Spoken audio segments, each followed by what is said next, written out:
not stop and continue to come down. It was 2 weeks before the Beijing Games when disaster struck our town. I could see a lot of people's dreams being washed away, including mine.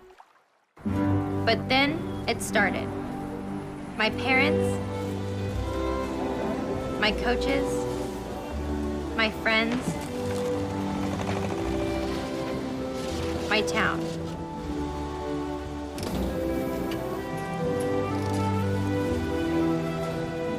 All came together to pick up the pieces.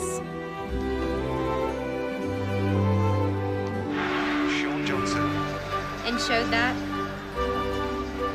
when you have support, you can do anything.